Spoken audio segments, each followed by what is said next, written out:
While the next panelists are getting mic'd up, I will get started. And let me say there were a few seats down here in the front. For those of you who are standing, you have a minute to come take a load off up here.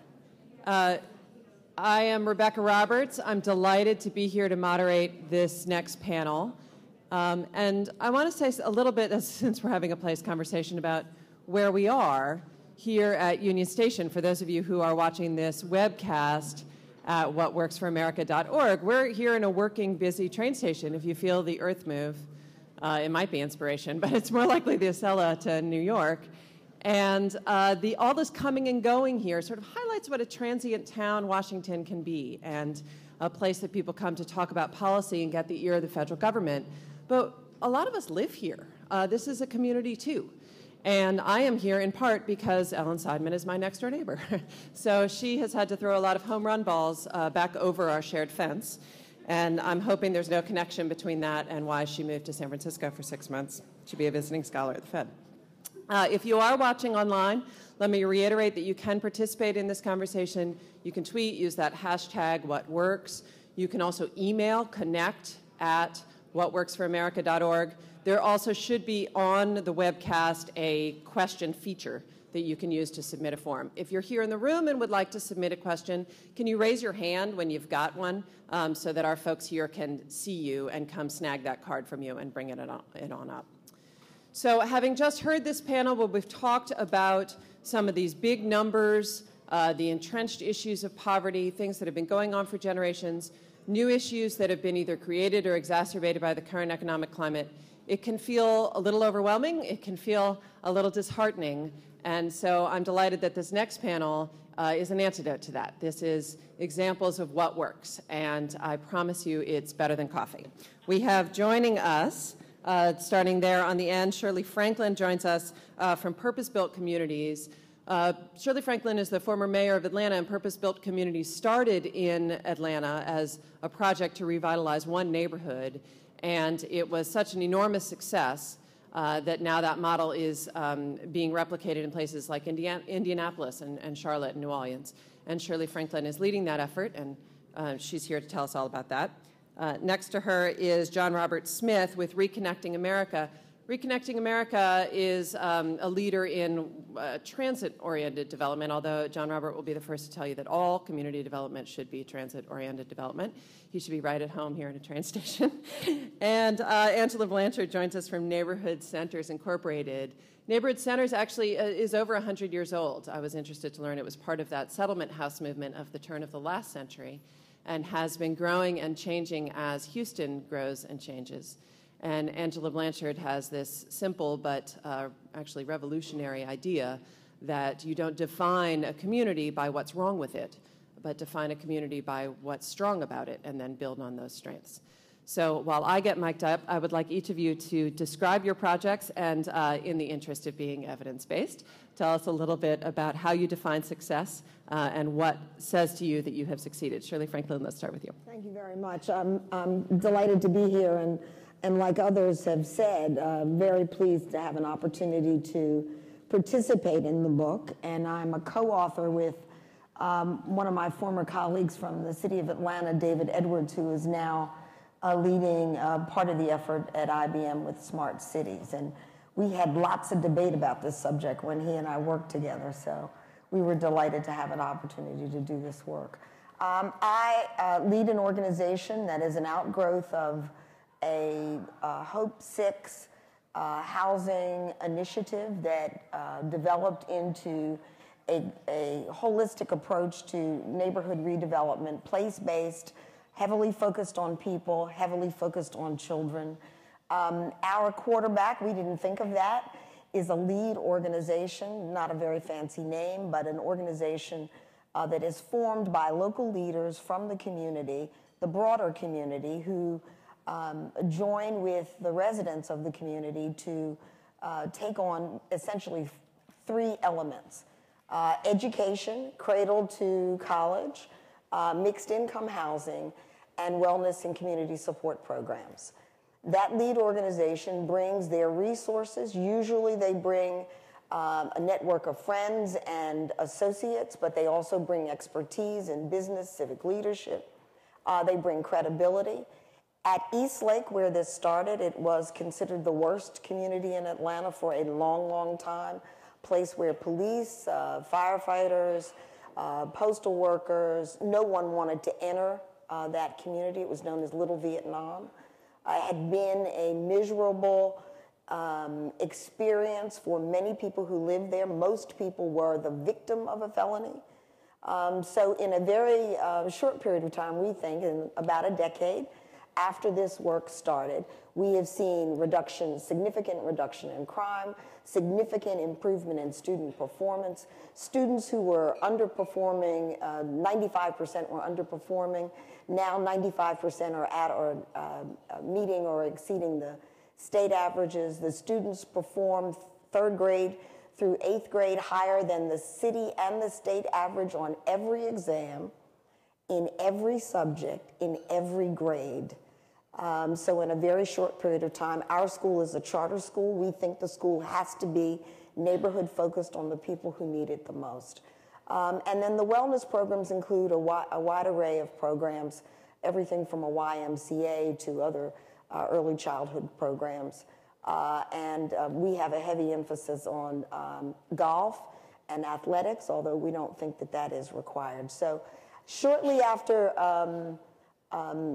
the group that put this together decided that this was a model that other people would be attracted to, and thousands of people came, and those thousands of people all said, oh, terrific, we want to do this too, and then not much happened.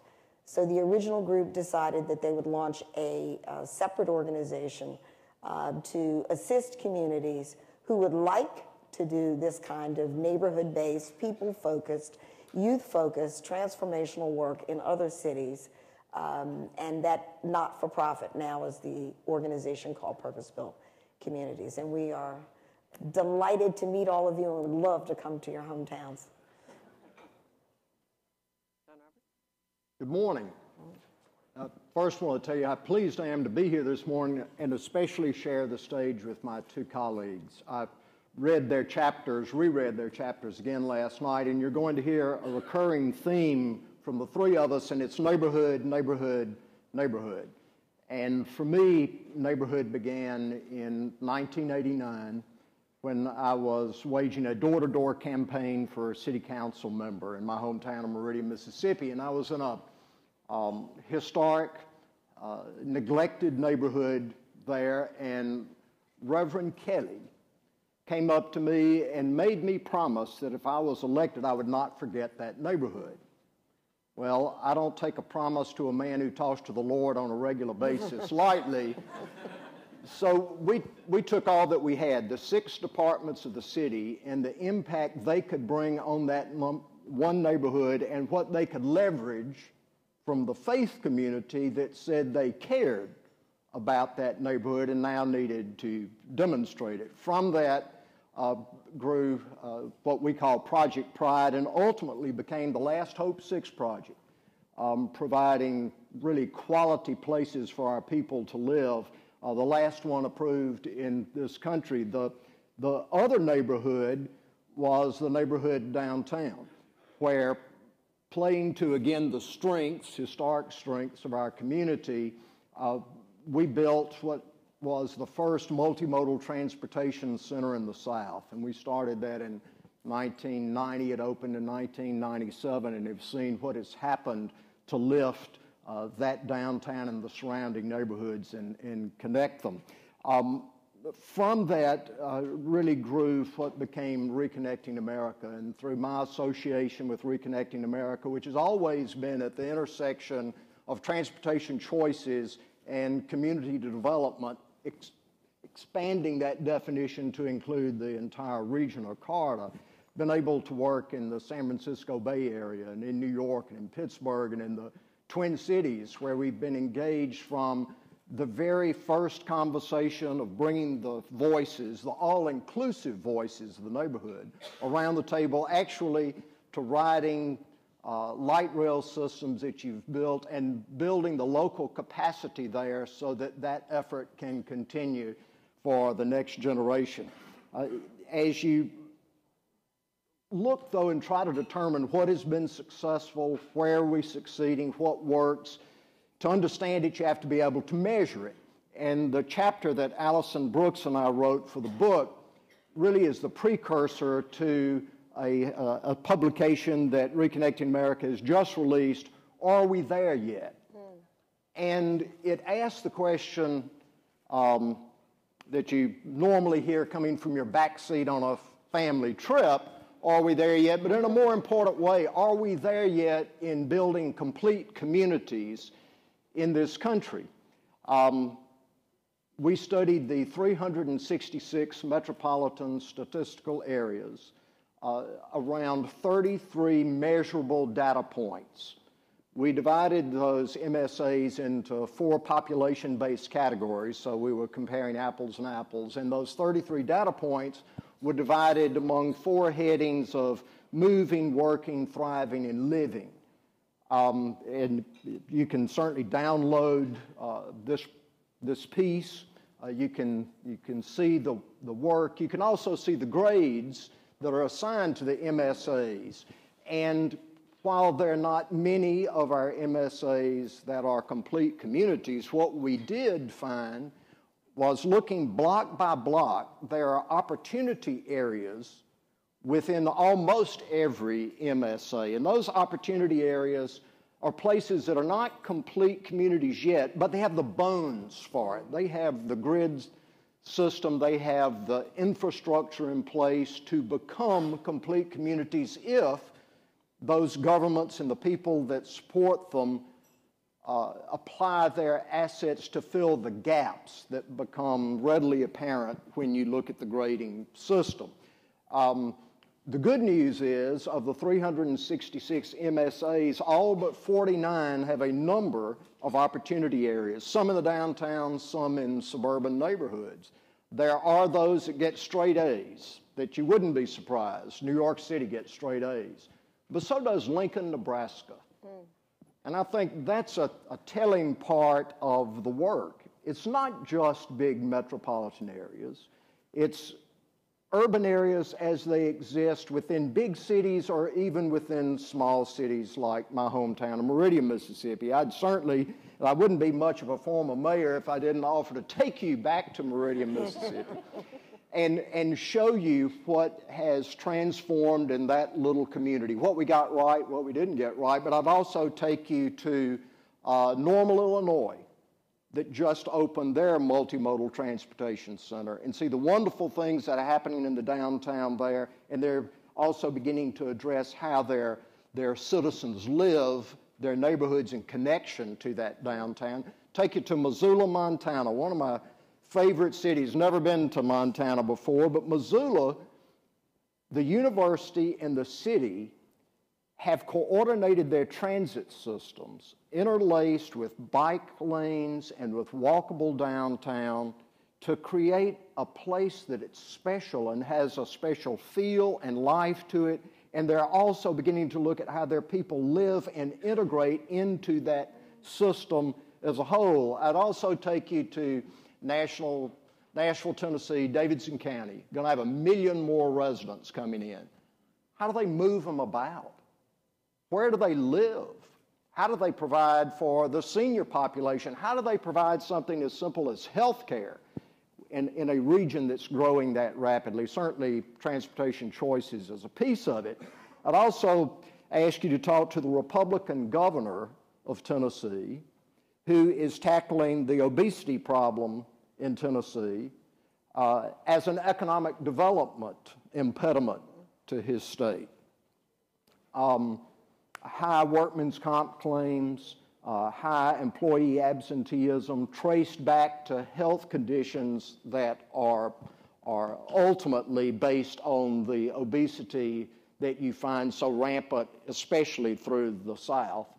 And transportation choices are, again, a solution he is offering for the economic development and the health of his people. Mayors always talk about quality of life. Well, that certainly implies there is life. And my grandson's generation is the first generation in this country that's projected to have a somewhat shorter life expectancy than my generation is.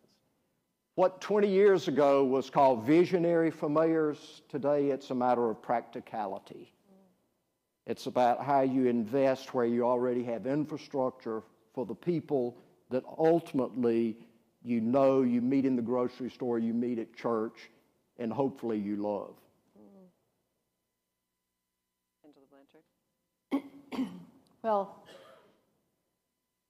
first, I'm really glad to be up here with a couple of other Southerners. Yes. And I feel like since I'm following John, you're already working on your translation from Southern to regular English, so you won't have trouble understanding me. I think that I can tell you the story about the project that got me to this stage without telling you a little bit about the extraordinary transformation of Houston. I think that when I meet folks, they always say, oh yeah, I went to Houston 20 years ago, and they still carry that picture in their head of this giant, sprawling oil and gas city. And really the story of the last 25 years in Houston is really extraordinary. It was a surprise to all of you, I'm sure, when you read that Houston became the nation's most diverse city in 2009. But not a surprise to me. At Neighborhood Centers, Inc., for over 100 years, we've actually welcomed people to the region. And I think that Houston fundamentally is a welcoming city. 70% of the people in the 6 million folks that live in the region weren't born there. We don't share a past, we share a future. So when people arrive, what we're interested in is what can you do and how hard will you work to do it here? We still have jobs. We have middle-class jobs. We have an unemployment rate less than 7%. So how does that matter, though, if you're in a neighborhood not connected to those opportunities? And I want to say here a little bit about poor people, because there was a lot of talk about poor people up here. So having been one, having grown up in the family very much like those that get described regularly in gatherings like this, and knowing as I do thousands of people who are living in neighborhoods and families designed the way many of us critique. And this is not about people being broken. It's not about places being broken. We talk about poverty as what we don't want without talking about what we do want. What we want is opportunities, and we want people connected to those. A neighborhood is where that begins. People don't move to regions, they move to neighborhoods. And they either find in that neighborhood doors that open to the larger opportunities or not. There are neighborhoods that get defined as cul-de-sacs of misery, and in Houston, the Gulfton Sharpstown neighborhood was one of those drive around it, not through it neighborhoods. Every story about Gulfton was about its lacks, gaps, needs, wants, everything that was broken. Its only claim to national fame was it was the highest juvenile crime zip code in the nation.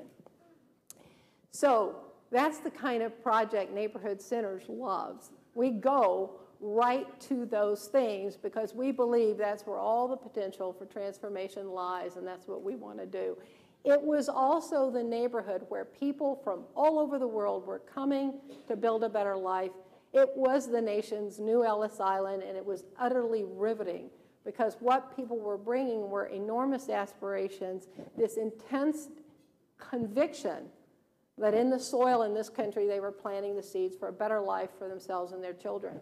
So what's happened?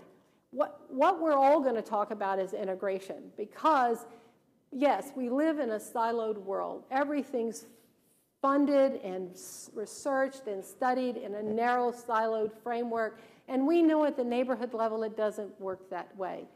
In the neighborhood that you live in, what do you want? You want a financial institution you trust, a school you're proud to send your children to. You want to go to a clinic when you need help, when you have an earache or a cold. You want simple things that matter in everyday life, and you want them, and you want to be able to get to them. So what we did, we think of as very, very simple. We put those things together in a 5-building, 4-acre site in the heart of Houston's most diverse community, where we conducted community meetings We had to do so in 8 languages: Arabic, Urdu, Spanish, Vietnamese, Chinese, because that's who was there, and it was remarkable. And instead of the old story about Gulfton, we came out with a new story. And people funded, individuals funded, corporations funded, foundations funded the construction of this village center. And if you can visualize this intensely colorful place with no fences and security, where you walk in and you can get your immigration status assessed, you can go to a clinic upstairs, you can cross the walkway and go into a high-performing charter school, you can go walk on the walkway to the credit union, and the children do this once a week, by the way, to make a deposit in their savings account in the credit union. And then you can have your taxes prepared adjacent to the credit union, and then see a dance performance on the stage or watch an outdoor movie on the screen. This is a place for people to come together, find their voice, articulate their aspirations for themselves and their families. And here's the critical factor. In all the conversations about all the resources necessary to transform neighborhoods, the starting place is the people themselves. That's the primary resource, and we have to be rigorous in our study of what makes them get up every day and try so hard. If we are not building on the aspirations of the people we're trying to help, we're headed the wrong direction. It will not be sustainable. It is not respectful, and sometimes it does damage. So in this city, this giant, welcoming, 627 square mile, sprawling city, where everybody comes from everywhere, and I like to say, whether you've crossed the tracks, the river, or the ocean to get to a better life, you find that start in a neighborhood, and our deeply held desire is to find out what matters most to you in that neighborhood, plan with you how to bring that there so that you can use it to fulfill your own dreams and aspirations for yourself and for your children. So the numbers that matter to the outsiders, 11% increase in family income, 23% drop in crime, 18% increase in property values in the surrounding areas, 90% of the kids are kindergarten ready, 95% of them have a medical home. That's all good. There's nothing like sitting across from a person who's found their way to a better life, who can see their deeply held dreams and hopes for their children, that they can see the possibility of those being realized. There's nothing like being able to welcome someone to our country through a community center and say, what is it you're here to accomplish, and how can we start? That's priceless. Well, okay, but no matter how much you plan, and no matter how much community input you seek, and no matter how good your research is, things happen, right? As you're building a community center or revitalizing Eastlake or a multimodal transit center, things surprise you, right? Things don't necessarily always go the way you thought they were going to go. So you learn from surprises. What are some of the things that made you rethink the plan to better serve the community? And what have you learned from those experiences? Angela, we'll start with you since we ended with you last time. What surprises me is how well it works. I mean, no matter what we thought. See, this is the first time we got to push it as far as we wanted to really put it all together. Because, we'd always been asked to do a piece. We've had this idea, you could change a whole neighborhood on the backs of a clinic or a school or what. And it really, really works. The other surprise, the other beautiful thing is that people say over and over again, please don't just build something where I get help.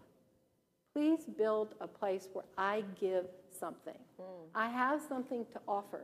And that's the kind of response you get when you say to someone, not the old needs assessment, which honestly, I think I could slit my wrist at the thought of another needs assessment.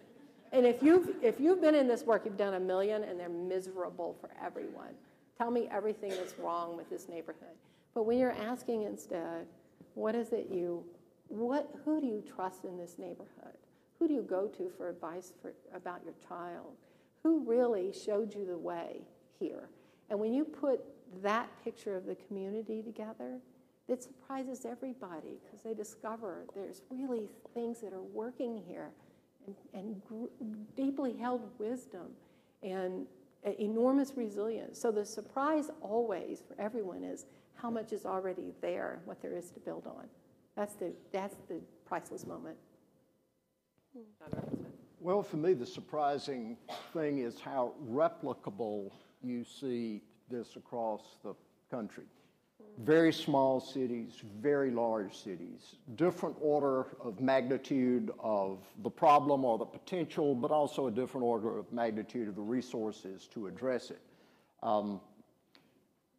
You also see that at the local level, whether the mayor or those involved are Republican or Democrat, it simply doesn't make any difference at the local level. Those needs, those solutions, the voice that can articulate that isn't hemmed in by party definition. Shirley was a Democrat. I'm a Republican, served 16 years. We had laughed and talked. I bet you could take my speech around how our communities and neighborhoods are invested in, where people live, how they're connected by transportation choices, how we involve our children and commit to their education and bringing the arts back into the education of our children. You could take our speeches, swap them, and I bet we could give each other speeches with just as much force as we would give our own. Because in your hometown, if you know your hometown and you love it and you care about it and you're engaged in it, you see it and you respond. And you have an ear to your people. In many ways, for me, it's a matter of faith. I find that you have to be out in the streets of the city to see where the healing needs to occur.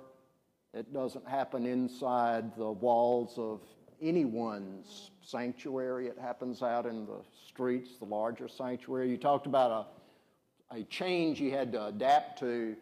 Well, we're building the South's first multimodal transportation center, and Amtrak in Washington, D.C. calls to say they're cutting service south of Atlanta.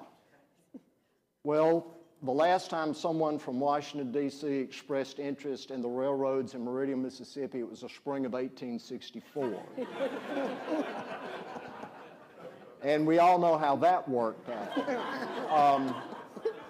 So we took it seriously and ultimately had to come to terms with solving a much larger national debate around transportation and how one system like Amtrak can connect this whole country, and how much in need we are of systems of transportation that relate to each other, something we envy in European cultures and in certain Asian cultures, and yet we still struggle, as proved by the last transportation authorization bill, we still struggle to get that concept here in this nation. Well, now you know why John was a mentor to a lot of mayors, and he was a mentor to me. I was delighted to see him today. He was a leader among mayors, which is not easy to do because everyone has their point of view, they have their election commitments, etc.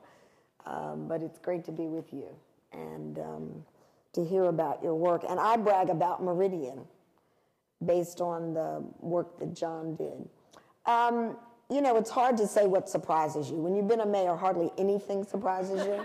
You've heard everything, you've seen it in the grocery store, you've seen it in a spreadsheet. You don't really get surprised easily. And I worked for two mayors. So you add to the fact that I had worked for Maynard Jackson and Andrew Young to the fact that I was a mayor, hardly anything surprises you. But since I've been asked the question, I would say, in addition to some of the things that have been said before, what surprises me is how much more there is to learn. How much more we could know about what it is we're doing or trying to do, and with whom and how. So I really love this book because it is a full kind of sweep on not everything that's going on, but a lot of what's going on. I love the statistics. I like understanding what the trends are, where we were 20 years ago, 30 years, 40 years. I like the projections of where we can get to. So how much we can learn. And we in Atlanta, from the Eastlake Project, I mean, the way I talk about this, you would think I was front and center in the transformation of Eastlake. I was not. I was on the fringes. I was brought in before I ran for office by the Eastlake Foundation, which is our lead organization in this community.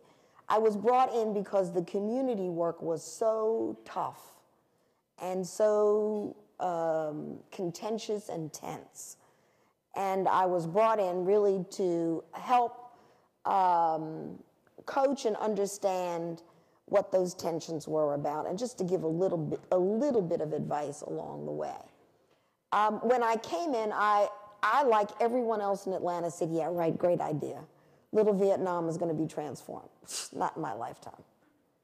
But a group of people, civic leaders, and this is where our approach, we try to marry the exterior with the interior in what we're doing.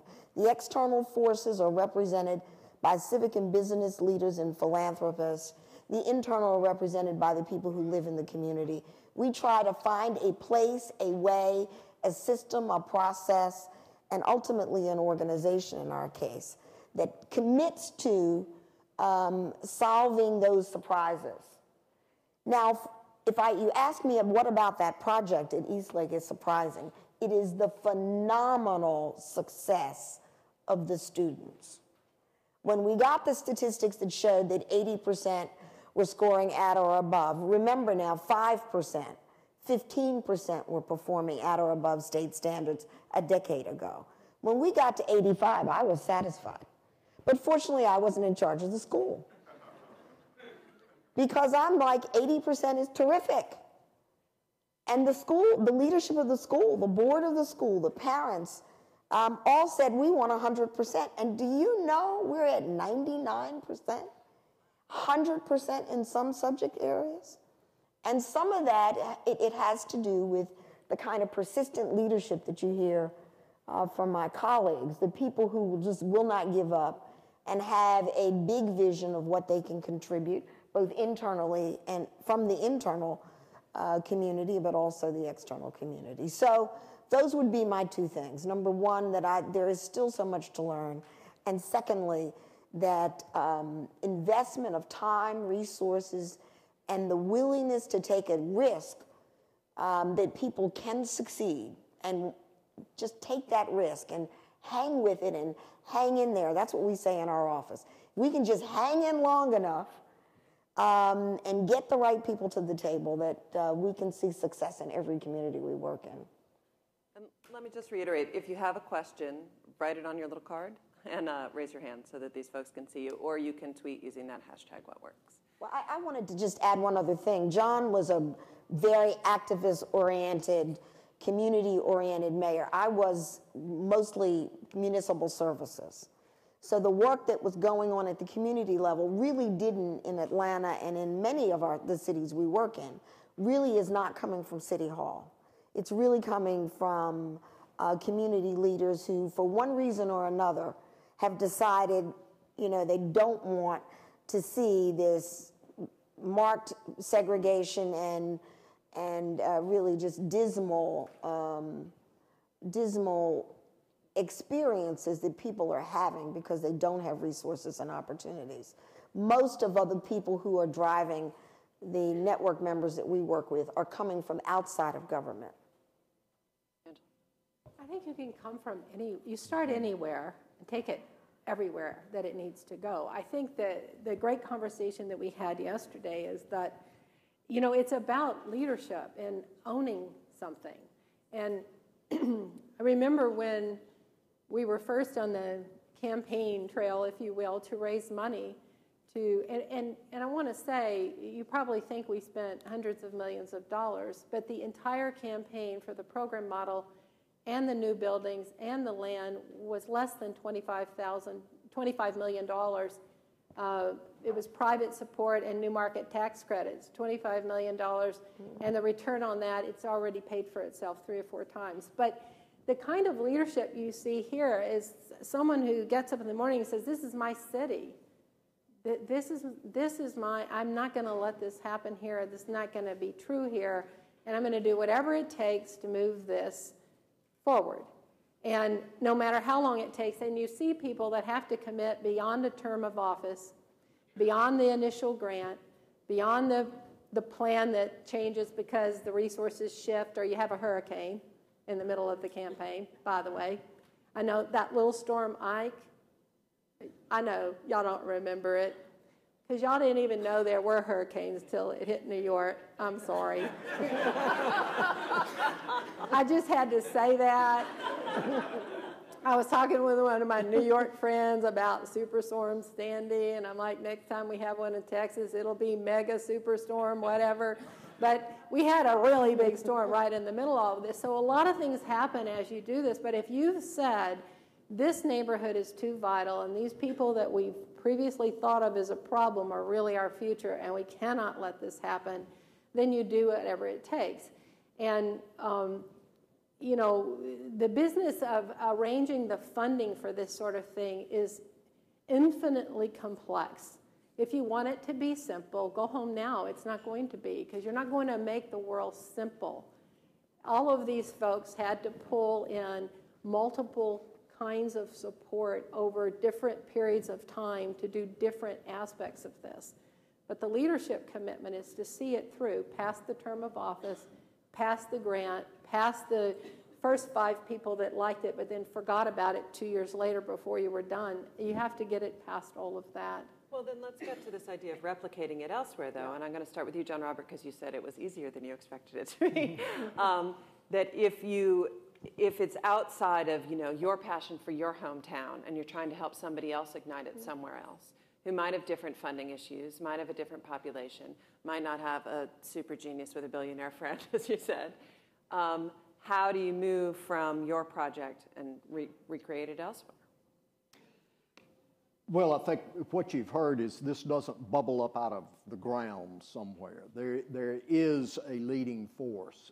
It's been called a quarterback or an orchestra conductor. I always thought of it as a champion who's willing to die in the ditch over the issue that is compelling them. And sometimes it comes from city government, but more often than not, it comes from the business community. It comes from average citizens who are moved and who are motivated, and from traveling. I spend most of my evenings in airports and train stations, and traveling across the country to generally smaller cities in less densely populated states. You find that the champion at the local level is different. The circumstances are different. The players at the table are different. And the assortment of financial options to bring to the solution are different. And I think that in itself is enlightening, is imaginative. It has caused me to look for far greater array of tools to bring to the solving of a problem than I used at home. And when you say replicable, I don't ever intend to mean that you create a form that everyone then fits into. What I do mean is that spirit, that motivation, ultimately that will that has to be sustained, and honestly it's got to be sustained generation to generation, can be replicated. But you have to have an ear that's sensitive enough to hear the voices that need to be assembled in that particular area to those particular needs, and you can marshal. And there's always a federal partner at some level. Often they bring the least to the table, but they're there in some fashion. The tax credits, the tax credits. You learn to leverage every single new market tax credit, historic tax credit, low to moderate income housing tax credits. As a pharmacist, I was blissfully ignorant of all of these things at one point, but you begin to learn to press every possible lever. And they will be different in every community that you work in. The good thing is that because they're different, it causes you to be much more imaginative, and you get better solutions by that imagination. And you mentioned Ike. We were hit by Katrina. Let me tell you, a hurricane brings out the definition of neighborhood and community. A Katrina event is a great leveler of humanity. In that event, everyone along the Mississippi coast for a 60-mile stretch, 1.5 miles deep, it was all wiped from the face of the earth. US 90 in the middle of the Gulf. Churches, homes from the finest to the most common in the middle of the Gulf. It was people literally crawling out from under their pile of sticks to help another, regardless of income, color, background, history, anything else. It can teach you a lot about what really sustains a neighborhood, a community, and a people. It's not all bad, the lessons you learn. Brother Franklin, as you're looking at Indianapolis and Charlotte and New Orleans for purpose-built communities, what stays from the Atlanta model? What changes? Well, that's been a big learning experience for us, because clearly the way Eastlake developed is not, we don't suggest that anyone else would do it quite that way, although we do think we've learned some lessons. We do think it has to be holistic. We think it's more than one initiative. It has to be people-focused. One of the great unifiers of folks is what's happening to their children and grandchildren. We believe strongly that you also have to be able to measure what you're doing.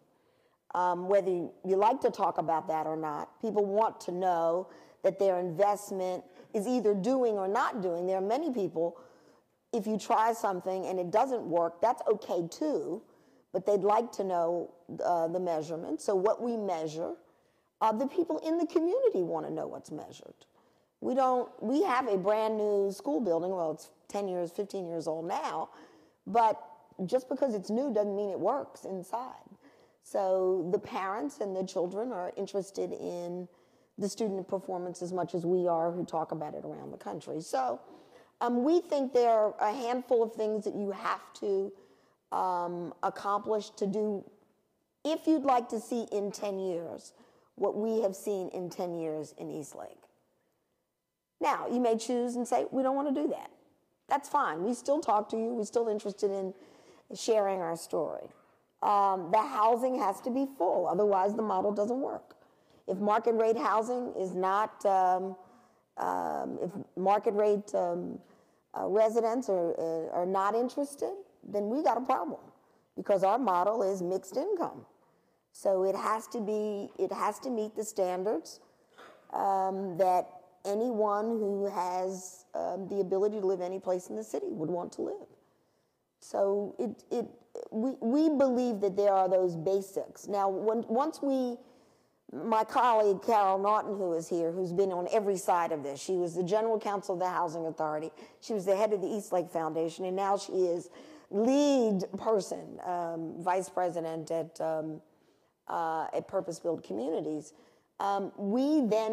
She says we do a dance, we court and then we dance, and then sometimes we agree from both sides what we can add to the discussion at the local level and others. And we ultimately would like to have network members who meet more or less this holistic, multidimensional, targeted by neighborhood focus on breaking the cycle of poverty at the neighborhood level. And that means that we're connected with lots of other people. Prior panel was absolutely correct. Everyone can't work in the neighborhood. Everyone won't be educated in the neighborhood. But the vast majority of people have a significantly better life on a number of different levels because of the experience. So we would also tell you, for instance, we thought we'd go to a high school. We started K-8, the first charter school in the city of Atlanta. And we thought we would go to a high school, all of us non-educators. But the educators say, no, you need to go earlier. So today, if you live in that community, there are top quality program from 0 to 3 in collaboration with the YMCA, our East Lake Foundation and the school, Drew Charter School, and school starts at 3 years old, 4 years old. So if you come to Drew, you can come at 3. Now that has an economic impact on people's lives. They are in a public school at 3 years old across the street or down the street or 2 blocks away from when they leave. That is a huge advantage both to the family and to the child and obviously to the broader community. I want to take some of the questions from the audience. This is from the webcast. Are there successful social health initiatives or models that you can recommend, or is health, and especially as it pertains to the sustainability, still a frontier for innovative ideas? Anyone have an answer on that? Well, I would just say very quickly that the school day is longer, so the health initiatives are built into the school. One of the first things we added to the charter school was mental health services in the charter school way back when I was involved in it, which was 12 years ago. So, I mean, taking into consideration the health of the children and the health of the community, 2 of our network members in Indianapolis and New Orleans have taken the East Lake model to an even higher level, developing a wellness center and a community center, similar to what I hear Angela talking about. So, yes. Certainly the health of the citizens you serve should be the #1 priority that's driving you. I mean, the health and safety is the way mayors mostly think about it, but when you, again, look at areas of this country, especially the South, the way we eat, our diet, the lack of availability to good fresh food, which you think would be readily available in an agrarian society, or that which used to be, but that's not so for most of our citizens. And you look at what it's doing to our citizens, and especially to the children, and then you look at the data that's very clear that Americans are the heaviest people in the world, and then you look at Mississippians are the heaviest people in the United States, which translates to me, my fellow Mississippians are the fattest folks on the planet. So and look what it's doing to their quality of life and their ability as young people to have good, productive lives for hopefully longer than I will have. Well, it does get back to those choices that you make. And I've mentioned the governor of Tennessee, and I put the people of Meridian on a diet.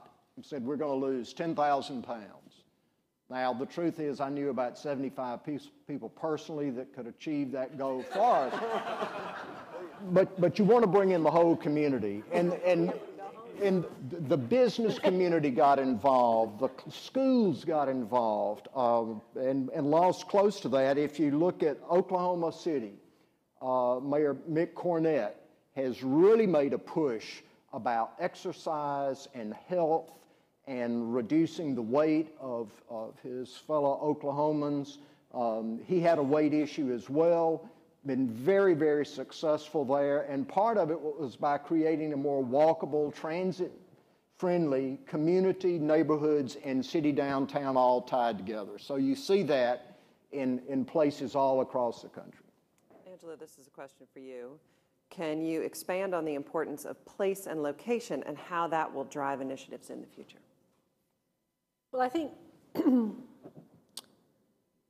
we have to get back a little bit to the siloed nature of the way we've constructed our lives, cities, and so forth. We know that resources are constrained. Everyone's trying to figure out how to do more with less. And honestly, that's a joke in the nonprofit sector. It's like, do more with less until you're doing everything for nothing forever. That, because we've heard do more with less every year for, 30 years. So, but when we know resources are constrained, we have to start looking at the cost of living in silos, working in silos, learning in silos.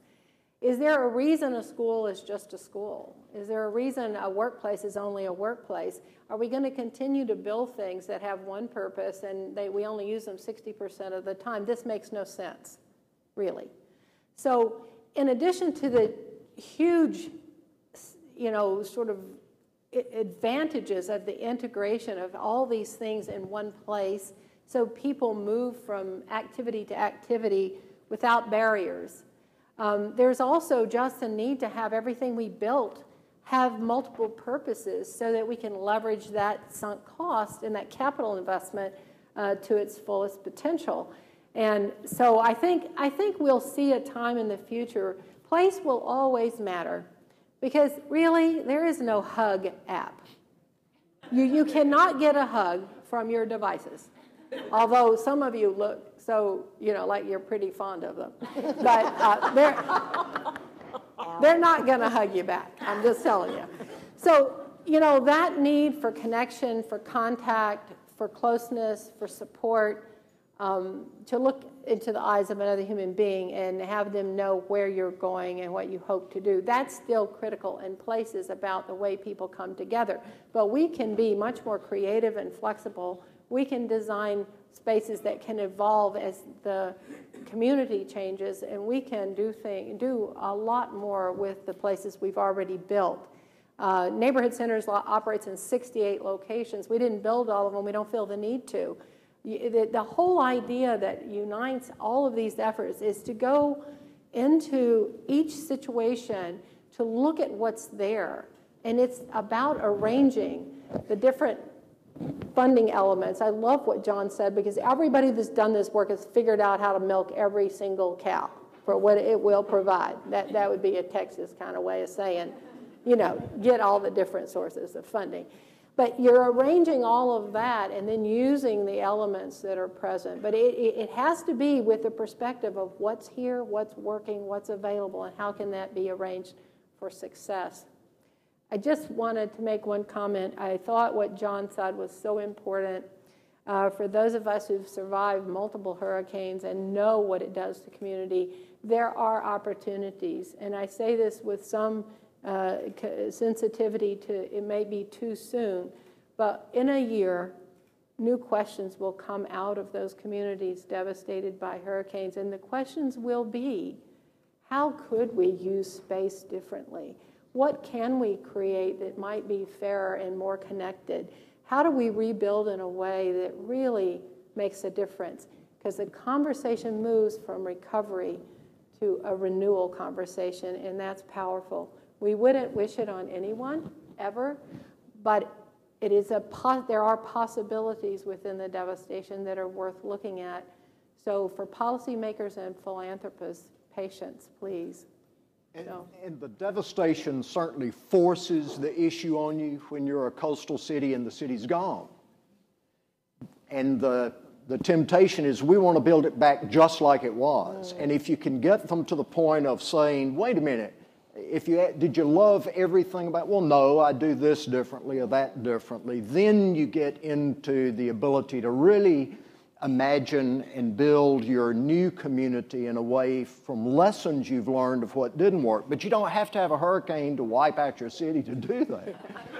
You can look at neighborhoods, especially older neighborhoods in city centers or some of the suburbs around the city center, and say, well, rather than just rebuilding back that which is lost in the way that it once was, how can we build back or reinvest in a different way that now makes sense in the context of where we find ourselves at this point in the history of our neighborhood or the city or the community? And once you get beyond I want it like I have it imagined in the past somewhere to how I think it can be for the future, then you've really made a step into a thriving neighborhood or a city or region. And we're just talking about having those evolutions, not provoked by a storm, but by your own deep desire to see more possibilities in your city and in your community. So it's a way to ask, this is really an invitation to ask these kinds of questions without the provocation of a hurricane. So. To see something that has not been there before, rather than to only see that which has been, I think is the trick. And we and I think all of us would say, there is a certain gravitation to the worst place. And there's also a school of thought, well, we'll go someplace where it's not quite so hard. And there's sometimes advantages to being in the place nobody else wants to go.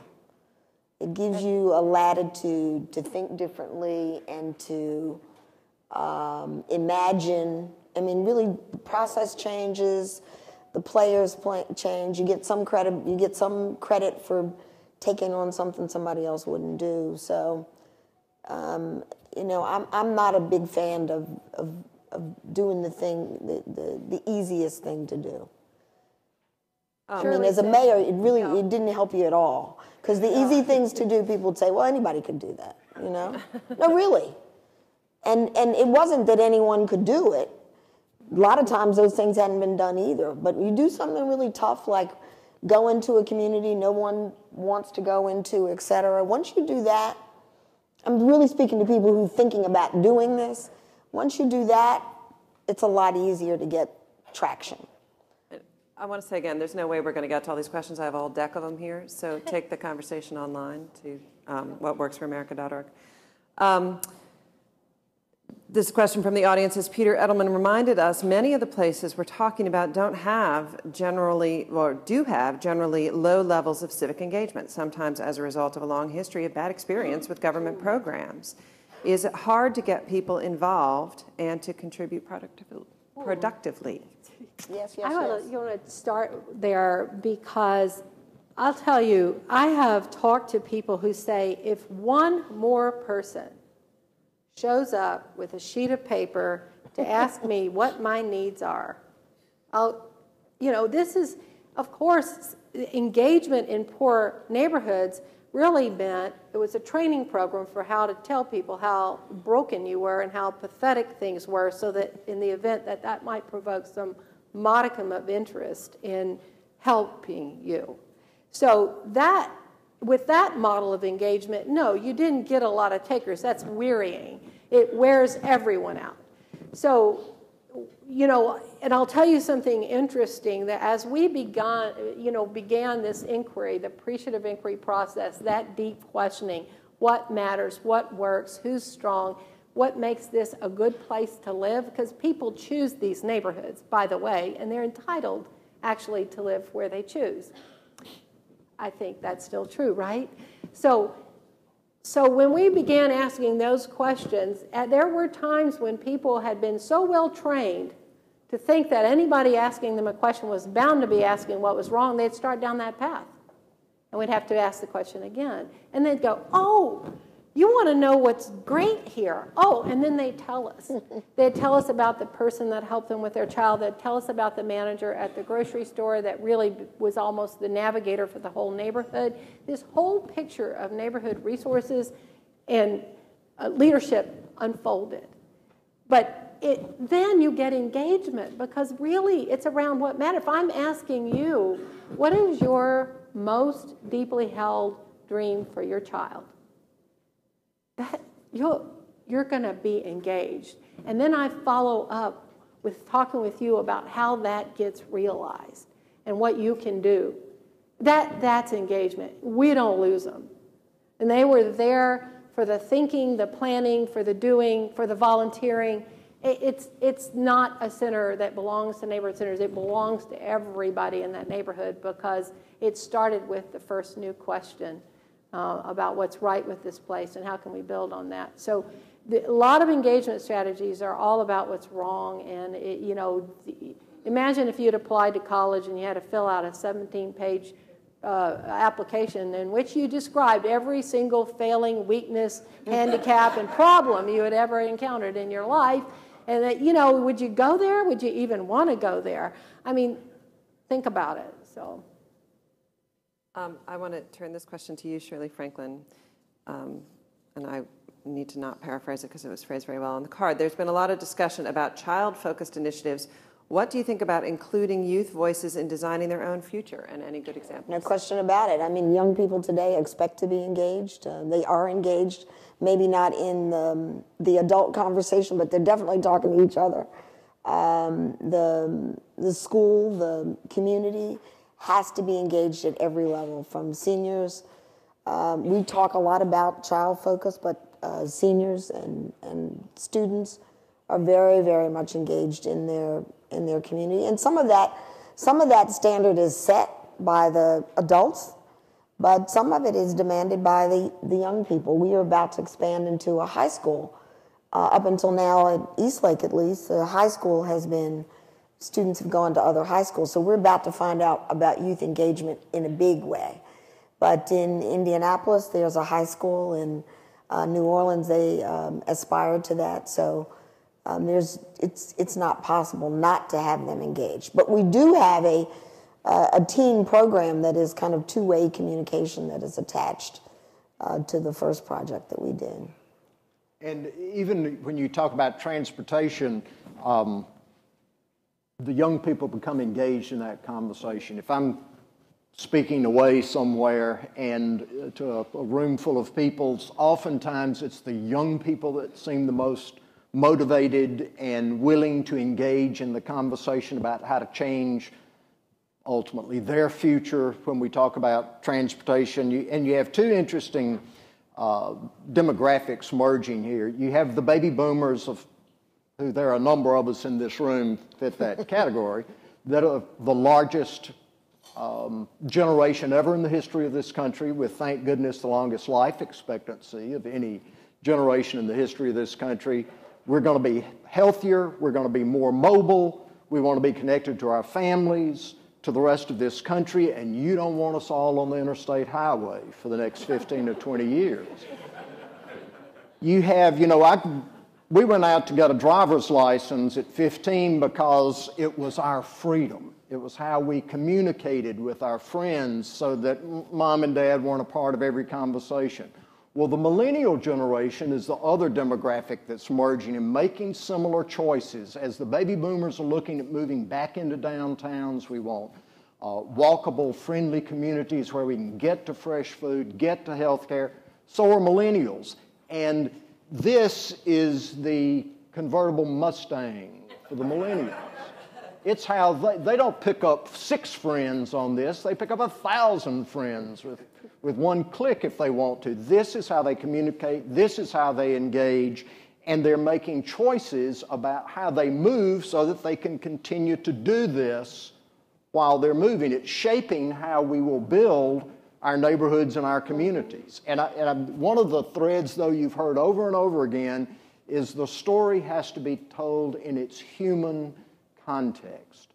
We are bad to get into data and numbers to crunch and statistics, but you lose the rest of the public when you do that. Shirley's been telling stories, Angela's been telling stories at the very human scale and human level. That's what ultimately moves people to action. And you ask the question, is it hard to get people to believe? It's hardest, and you'll probably agree, in your own hometown. Investors from outside can see it immediately. It's the people who are closest to it that it's the hardest, and that's why I think you have to tell that story in the human voice that they can understand, and oftentimes you find that articulated through the children of the community. That's where their hearts are grabbed. Well, in the interest of staying on time, we're going to have to leave it there. Shirley Franklin, John Robert Smith, Angela Blanchard, thank you so much. Thank you.